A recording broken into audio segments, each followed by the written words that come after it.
Moving on. SaaS startup Builder.ai recently raised $250 million in its Series D funding round led by Qatar Investment Authority. The round also saw participation from existing investors including Iconic Capital, Jungle Ventures and Insight Partners. Now, with this new fundraise, the venture has till date bagged over $450 million in funding and claims that its valuation has shot up by 1.8x. To talk to us about the road ahead, joining me now is Builder.ai's chief wizard and founder, Sachin Dev Duggal. Also joining us is my colleague Arundhati. Sachin, welcome back to Startup Street. You claim your valuation has jumped 1.8 times. So where are you currently valued at? And if you could also take us through the current business growth numbers, the revenue numbers, and what is the road to profitability looking like?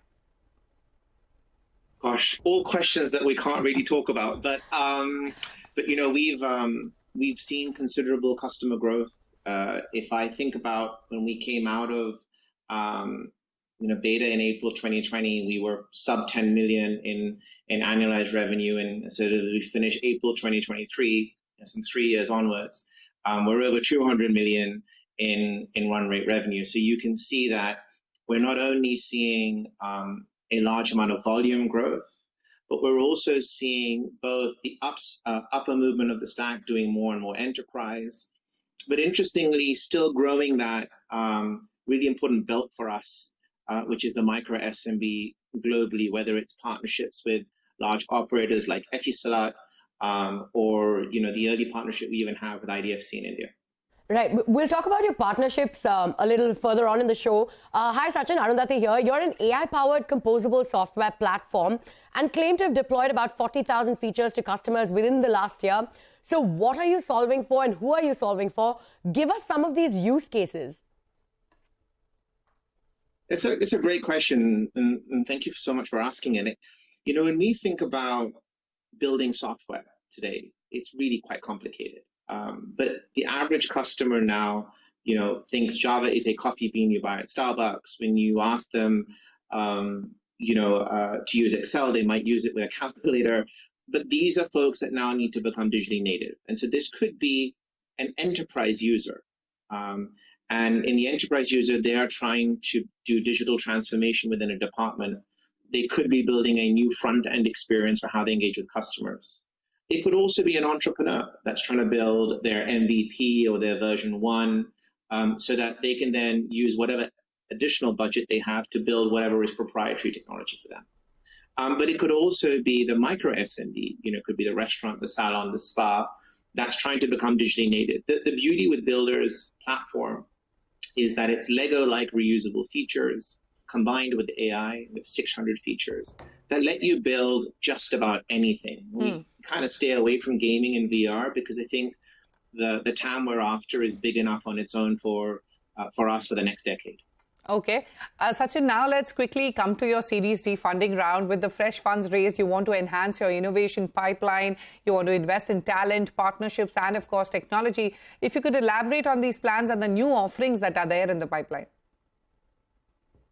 Yeah, look, and I think, this is the second announcement we've made on terms of partnership with someone or fundraising. Earlier on it was Microsoft, now it's QIA along with existing investors. And what you'll see is for us continuing to build on our North Star, which is how do we make conversation the user interface for how people can build software? If we made it as simple as simply picking up the phone, having a chat, talking to Natasha, our AI, whether she's in Teams, within an enterprise, whether you're calling her, whether it's a WhatsApp conversation or through our web experience, if the only thing you need to do was talk, and then software could listen and then build you a digital solution for the problem you're trying to solve, the idea you're trying to build, or the business process that you're trying to digitally transform. That really transcends what we think the future holds, right? Because ultimately, also, the very nature of software is changing. We used to think about software applications that hung around for years. Today, they hang around for months before they get updated. We all know this through the App Store and how many times we update. And in the future, just this very conversation with you lovely ladies would be powered by a piece of software to augment the conversation. And that's really where we think the direction is changing. All right. You just mentioned your partnership with Microsoft. So that came before this fundraise.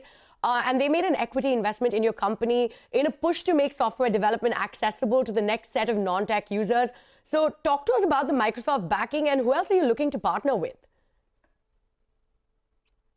I think the Microsoft partnership was many years in the making. And the Microsoft India team have been exceptional. We've had support from Anand and Ahmed all the way across Southeast Asia and the US. And I think it's because there is an alignment around mission.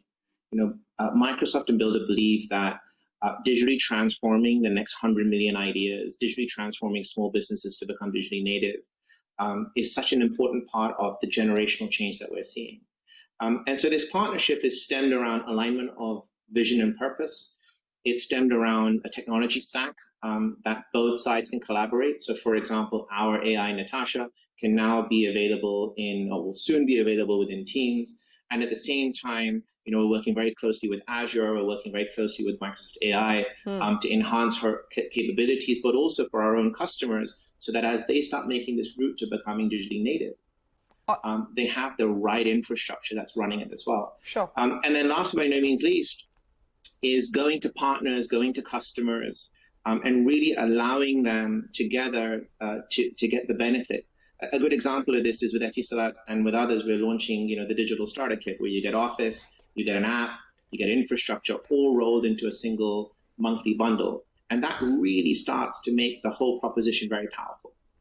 All right, Sachin, we've completely run out of time, but many thanks for joining us on Startup Street, and we wish you the very best for all your growth plans. Thank you so much for having me. On that note, it is time for us to head into a short break. But coming up next, Atomberg, a digitally native consumer appliances brand, has raised $86 million in its Series C funding round. We speak to Manoj Meena, the company's co-founder and CEO, to discuss their fund allocation plans, product pipeline, and more. Stay tuned.